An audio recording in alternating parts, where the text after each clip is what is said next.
मी अमोल तोरणे, नवराष्ट्रमध्ये आपलं स्वागत. इंदापूर तालुक्यातील इंदापूर आणि बारामती तालुक्याचं कार्यक्षेत्र असलेल्या श्री छत्रपती सहकारी साखर कारखान्याची निवडणूक सध्या सुरू आहे. सध्या आपल्यासोबत आहेत ज्या सत्ताधारी गटाला ज्यांनी श्री छत्रपती बचाव पॅनलच्या माध्यमातून आव्हान दिलं ते भाजपचे नेते आणि श्री छत्रपती बचाव पॅनलचे प्रमुख तानाजीराव थोरात आपल्यासोबत आहेत. आपण त्यांच्याशी संवाद साधूया. बापू नमस्कार. साधारणतः ह्या निवडणुकी संदर्भात सध्या छत्रपती कारखान्याची निवडणूक प्रचारामध्ये जोरदार रंगत घेतलेले. आपण देखील श्री छत्रपती बचाव पॅनलच्या माध्यमातून सत्ताधारी जो अजितदादा आणि उपमुख्यमंत्री अजितदादा पवार, त्याचबरोबर क्रीडा मंत्री दत्तात्रय भरणे आणि कारखान्याचे माजी अध्यक्ष पृथ्वीराज जाचक यांच्या नेतृत्वाखाली जो श्री जय भवानी माता पॅनल जो आहे त्याला आपण त्या पॅनलला आपण ह्या पॅनलच्या माध्यमातून आव्हान दिलं, तर आपण कशा पद्धतीने रणनीती करताय, सभासदांचा उत्स्फूर्त प्रतिसाद काय आहे आणि आपले प्रचारातील मुद्दे काय आहेत, तर या संदर्भात आपण सविस्तर माहिती द्या. नाही, आम्ही छत्रपती सहकारी साखर कारखान्याच्या निवडणुकीमध्ये हा आमचा श्री छत्रपती बचाव पॅनल तयार केलेला आहे. या पॅनलचे नेतृत्व आमचे मार्गदर्शक, आमचे नेते माननीय छत्रपती सहकारी साखर कारखान्याचे माजी चेअरमन अविनाशदादा घोलप यांची खंबीर साथ आणि आमचे दुसरे सहकारी जे छत्रपती शिक्षण संस्थेचे माजी अध्यक्ष ज्यांनी शिक्षण संस्था चांगली चालवली ते मुरलीधर काका निंबाळकर आणि मी, अशा पद्धतीनं आम्ही सर्वसामान्य शेतकऱ्यांच्या कुटुंबातील लोक या पॅनलमध्ये घेऊन ही निवडणूक लढतोय.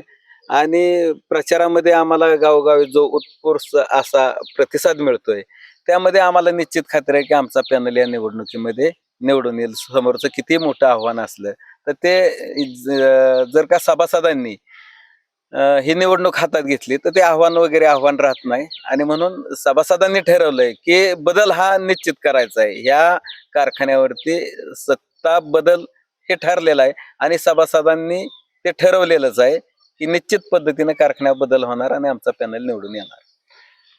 सध्या तसं बघायला गेलं तर सुरुवातीला त्यांनी आपली बाजू भक्कम होण्यासाठी सत्ताधारी गटाचा जो पॅनल आहे श्री जय भवानी माता पॅनल, तर त्या पॅनलमध्ये पॅनलच्या बाजूने आपल्या पॅनलमध्ये जे 6 उमेदवार होते त्यांनी पाठिंबा त्या ठिकाणी देऊन त्या ठिकाणी ते सक्रिय झाले विरोधी पॅनलमध्ये. तर त्या संदर्भात आपली भूमिका काय आहे? नाही, आता हा मुद्दा चर्चेला येतोय, पण खऱ्या अर्थाने एक निकोप लोकशाहीमध्ये खरं तर खिलाडी वृत्तीनं इलेक्शन व्हायला पाहिजे ह्या मताचे आम्ही आहोत.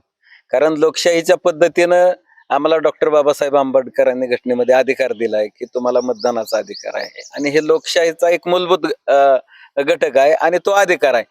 हा बजावत असताना तुम्ही बघितलं, तुमच्याच माध्यमातून साऱ्या महाराष्ट्राने बघितलं की ज्या दिवशी उमेदवारी अर्ज माघारी घ्यायचे होते त्यावेळी तिथं गोंधळाची परिस्थिती झाली निर्माण की आमचे काही उमेदवार पळवण्याचा प्रयत्न झाला, आमच्या उमेदवाराला आम्हीच दाखवण्याचा प्रयत्न झाला. आणि त्याही अगोदर की ज्यावेळेस फॉर्म भरल्यानंतर ज्यावेळेस फॉर्मची छाननी होती त्यामध्ये या ना त्या कारणाने आमच्या बाजूला असणाऱ्या उमेदवारांचं अर्ज बऱ्यापैकी बाद केलं. आणि हे खऱ्या अर्थाने लोकशाहीचं लक्षण नाही की तुम्ही एकीकडे म्हणत होता की आम्ही एकतर्फी इलेक्शन करू, परंतु सभासदांनी हे ठरवलंय की एकतर्फी तर सोडाच, परंतु हा पॅनल निवडून यायच्या स्थितीमध्ये आहे. आणि अशा पद्धतीचं जर तुमच्या पायाखालची वाळू घसरल्यानंतर तुम्ही अशा पद्धतीचा निर्णय घेताय की समोरच्या उमेदवाराला प्रलोभन दाखवणं, हा तर खरं जे आपण त्याला बोलणं उचित ठरणार नाही की पैशाची गमेंड आहे आणि पैशाने आमचा छत्रपतीचा सभासद विकत घेऊ ही जे रणनीती आहे राजकारणातली, यालाच सभासदांचा विरोध आहे. कारण आमचा सभासद अत्यंत सुज्ञ आहे, तो योग्य येत्या 18 तारखेला ह्यांना मतपेटीतून ह्यांची जागा ह्यांना दाखवून दिल्याशिवाय राहणार नाही असा आम्हाला ठाम विश्वास आहे.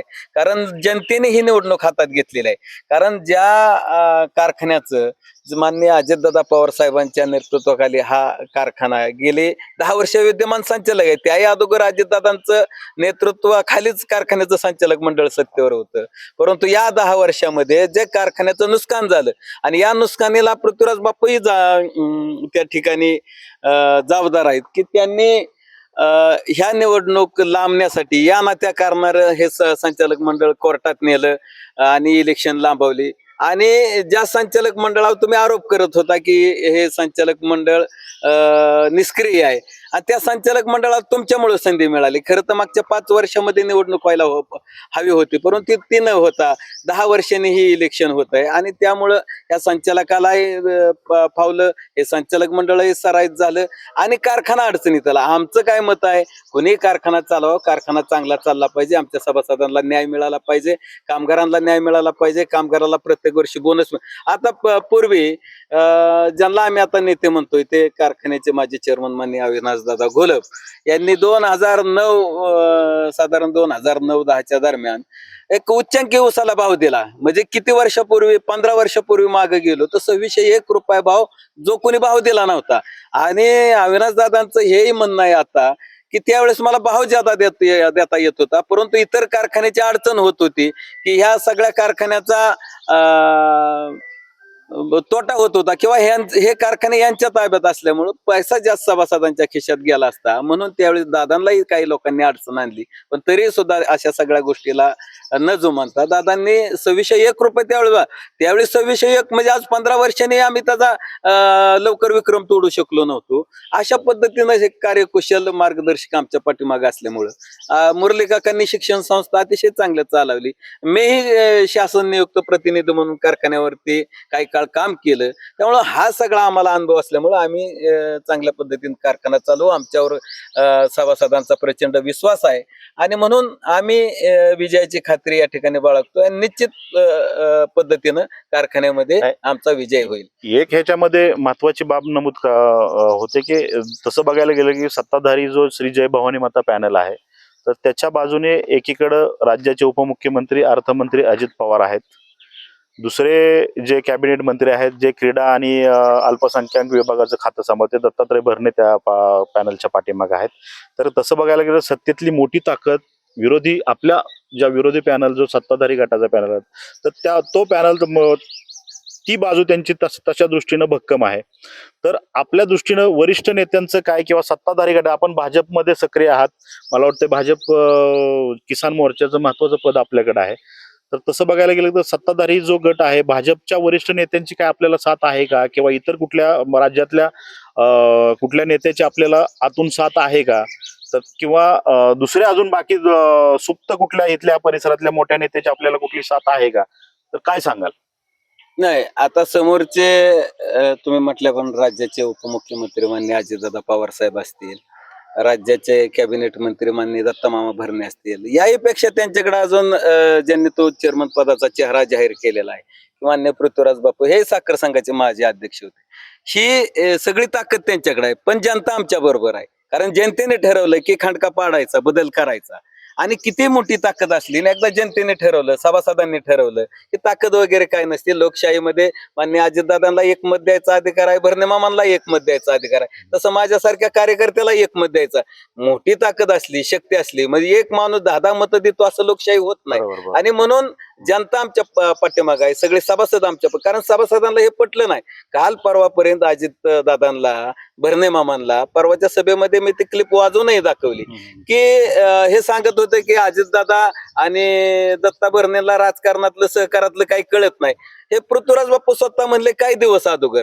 आणि ज्यावेळेस 6 एप्रिलला ह्यांची एक मुलाखत झाली, आपल्याच माध्यमातून कारखान्याच्या गेट समोर दाखवली की अजितदादा सत्तेचा गैरवापर करून इलेक्शन जिंकतात, हे स्वतः पृथ्वीराज बापू म्हणलं. आणि त्याच दिवशी संध्याकाळी ह्यांचं काय मनोमेलन झालं, आणि दुसऱ्या दिवशी मात्र मांडीला मांडी लावून हे एकमेकाचं गुणगान गात होते. हे जनतेला पटलं नाही ना.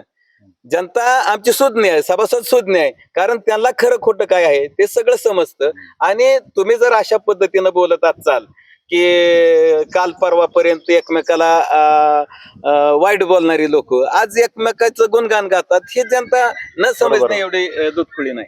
आता छत्रपती कारखान्याच्या ह्या चुरशीच्या लढतीमध्ये सत्ताधारी गटाचे विरोधी गटाचे जे पॅनल प्रमुख आहेत, श्री छत्रपती बचाव पॅनलचे प्रमुख तानाजीराव थोरात यांनी असा विश्वास व्यक्त केला, आत्मविश्वास व्यक्त केलाय की जनता आमच्या बाजूने आहे. तरी देखील पाहूया 18 मे रोजी छत्रपती कारखान्याचे जे मतदान प्रक्रिया ती पार पडणार आहे. त्यानंतरच्या निकालामध्येच हे सर्व स्पष्ट होईल. पाहूया आता पुढे काय घडामोडी घडतात ते. अमोल तोरणे, नवराष्ट्र, बारामती.